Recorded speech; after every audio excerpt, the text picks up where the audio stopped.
Masa doa sama Allah sambil sholat, ya Allah, saya dizalimi ya Allah, sama diri saya yang sendiri yang petang fitnah orang ya Allah. Masa Allahu Akbar baru niat usolli fardu maghribi salasa raka'atin mustaqbilal qiblati ada alillahi ta'ala takbir.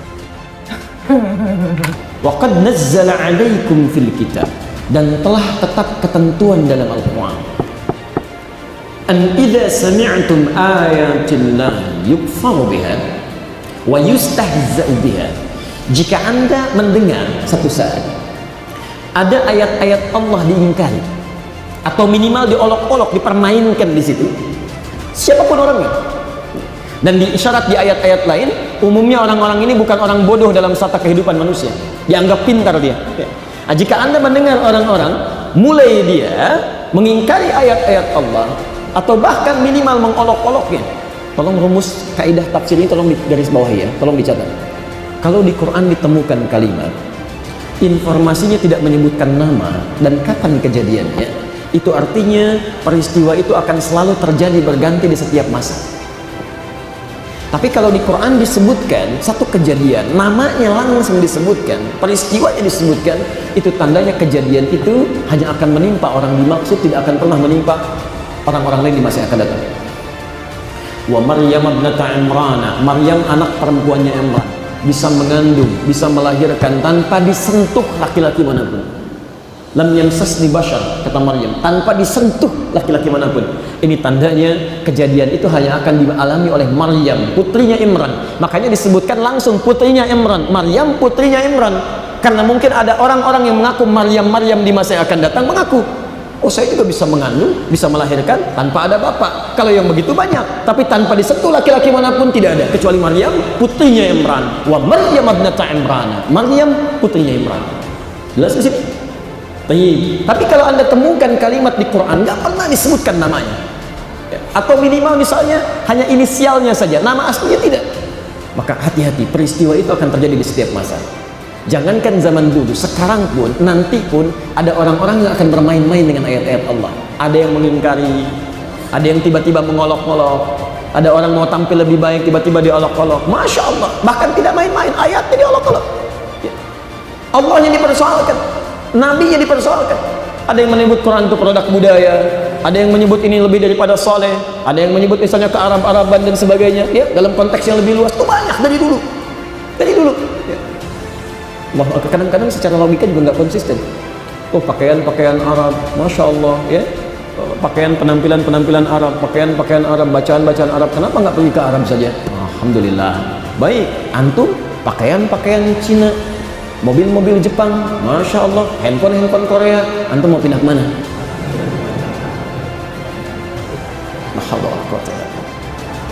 Kita fokus ya, kita tidak membicarakan person-person tertentu, kita bicarakan kaidah.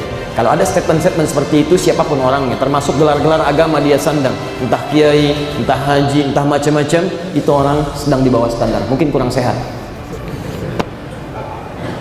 Nah, sekarang orang-orang standar ini, setelah dia komit siap mengikuti aturan dalam agamanya, tidak mempersoalkan, baik, apa yang harus dia kerjakan? Sebelum itu antum lihat dulu ya, apa yang tadi belum saya sempurnakan dalam surah An-Nisa tadi ya. Kalau Anda mendengar orang-orang mempersoalkan ayat-ayat Allah, mengolok-olok, fala taqudu ma'ahum, bagaimana menyikapinya ya Allah? Jangan sertai mereka. Qa'ada itu bisa berarti duduk bersama mereka, atau mendengarkan statementnya, membaca pernyataannya, melihat keadaannya. Kata Quran, jangan sertai mereka. Kalau dia penulis, jangan baca bukunya. Kalau dia ceramah, jangan dengarkan ceramahnya. Kalau dia bikin statement, tinggalkan saja orang ini, jauhi dia, isolasi.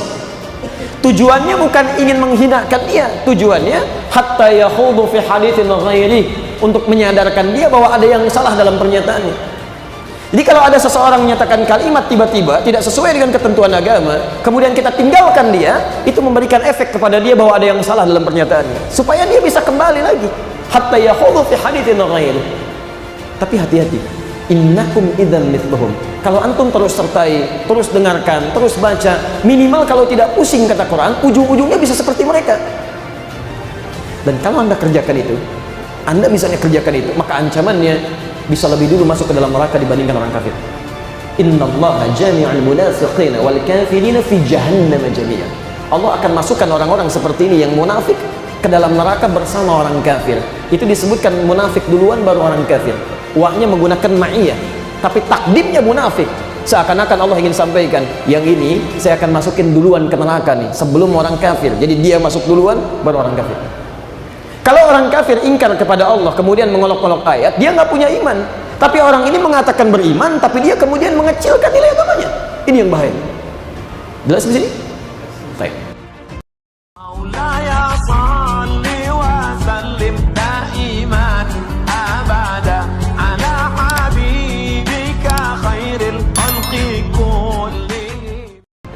Masa doa sama Allah sambil sholat, ya Allah, saya dizalimi ya Allah sama diri saya yang sendiri yang petang fitnah orang ya Allah. Masa Allahu Akbar baru niat usolli fardu maghribi salasa raka'atin mustaqbilal kiblati ada alillahi ta'ala takbir.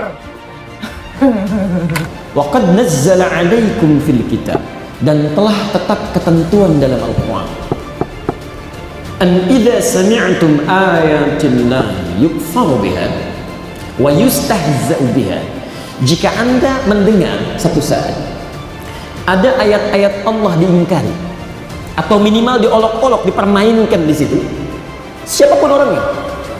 Dan diisyarat di ayat-ayat lain, umumnya orang-orang ini bukan orang bodoh dalam strata kehidupan manusia, dianggap pintar dia. Nah, jika Anda mendengar orang-orang mulai dia mengingkari ayat-ayat Allah atau bahkan minimal mengolok-oloknya, tolong rumus kaidah tafsir ini tolong digaris bawahi ya, tolong dicatat.